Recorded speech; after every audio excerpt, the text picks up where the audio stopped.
सुगम्य भारत अभियान आज 3 दिसंबर को अपनी 9वीं वर्षगांठ मना रहा है। इस अभियान का उद्देश्य दिव्यांगजनों के लिए एक सुगम व समावेशी भारत का निर्माण करना है। इस अभियान में बुनियादी ढांचे में सुधार, परिवहन और दिव्यांगजनों के लिए सार्वजनिक स्थलों को और सुगम बनाने पर खास ध्यान केंद्रित किया गया है। प्रधानमंत्री नरेंद्र मोदी ने भी कहा है कि इस अभियान ने गरिमा और सम्मान के साथ करोड़ों दिव्यांगजनों को जीवन जीने योग्य बनाया है। 21वीं सदी में भारत की अर्थव्यवस्था में दिव्यांगजनों के कौशल को, उनकी प्रोडक्टिविटी को राष्ट्र के विकास में अधिक से अधिक हिस्सेदार होना जरूरी है।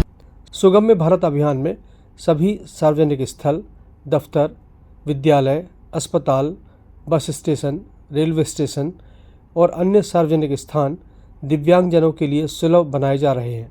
राष्ट्रपति द्रौपदी मुर्मू ने आज नई दिल्ली में दिव्यांगजनों के सशक्तिकरण के लिए राष्ट्रीय पुरस्कार 2024 प्रदान किए। राष्ट्रपति ने कहा कि यह सम्मान देश भर में दिव्यांगजनों को प्रेरित करने में मदद करेगा। वास्तव में दिव्यांगजन के अदम्य उत्साह को देखकर हम सभी को प्रेरणा मिलती है। मैं अपने इस विश्वास को दोहराती हूँ कि जीवन के प्रति दिव्यांगजनों के सकारात्मक दृष्टिकोण से मेरा मनोबल बढ़ता है, समाज का मनोबल भी बढ़ता है। दिव्यांगजन में उद्यमिता यानी एंटरप्रेन्योरशिप को बढ़ावा देने, उनका कौशल विकास करने, उन्हें रोजगार दिलाने, उनके उत्पादों की खरीद को प्रेफरेंस देने की व्यवस्था करने तथा मार्केटिंग की सुविधाएं प्रदान करने से उनमें नेतृत्व की क्षमता बढ़ेगी। थोड़ा सा प्रोत्साहन मिलने पर दिव्यांगजन अपनी प्रतिभा और क्षमता के बल पर बड़ी बड़ी उपलब्धियां हासिल करते हैं। वर्ष 2012 के पैरालंपिक्स में भारत ने केवल 1 पदक प्राप्त किया था। पिछले दशक में जागरूकता और सहायता बढ़ाने के प्रयास का स्पष्ट परिणाम ये दिखाया गया है कि वर्ष 2024 में पैरालंपिक्स में हमारे खिलाड़ियों ने 29 पदक जीते हैं।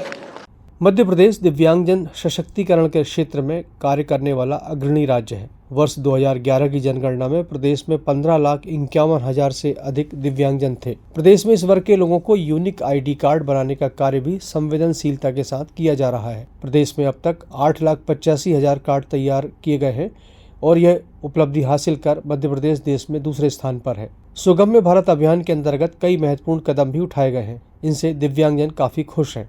मेरा नाम दिनेश दसलानिया है और मैं नागदा शहर में निवास करता हूँ और मैं 80% दिव्यांग हूँ।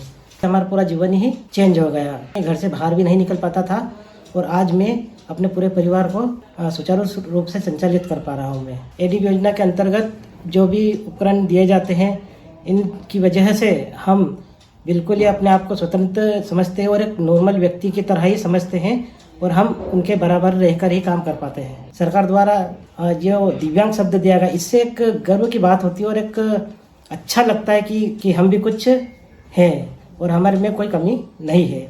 मेरा नाम रमेश कुमार सिलावट है। मैं मध्य प्रदेश के उज्जैन जिले से निवासरत हूँ। मैं 80% शारीरिक दिव्यांग, चलन दिव्यांगता से बाधित हूँ। मेरी पत्नी भी 80% दिव्यांग है। आदरणीय मोदी जी का बहुत बहुत धन्यवाद कि उन्होंने दिव्यांगता के क्षेत्र में एक क्रांतिकारी बदलाव लाए हैं। उन्होंने एक नया ही अधिनियम पारित करवाया, उसमें 7 से बढ़ाकर 21 तरह की दिव्यांगताओं को मान्यता दी गई। दिव्यांगताओं के लिए उनको शिक्षा के क्षेत्र में, रोजगार के क्षेत्र में, व्यवसाय के क्षेत्र में, सहायक उपकरणों के क्षेत्र में, हर तरह के क्षेत्रों में उन्होंने उसमें अंकित किया। पहले सामाजिक क्षेत्र में दिव्यांगों को केवल दया की दृष्टि से देखा जाता था या उनको हीन भावना से देखा जाता था, लेकिन आज मोदी सरकार के आने के बाद दिव्यांग लोगों को बहुत ही सम्मानजनक रूप से देखा जाता है। उनको सामान्य रूप से इस सामाजिक परिवेश में शामिल किया जाता है। हालांकि प्रदेश में सुगम्य भारत अभियान के कई सकारात्मक परिणाम सामने आए हैं, फिर भी कुछ चुनौतियां हैं जिनसे निपटना बाकी है। इन समस्याओं के समाधान के लिए सरकार लगातार प्रयास कर रही है। आज इस कार्यक्रम में बस इतना ही। नमस्कार।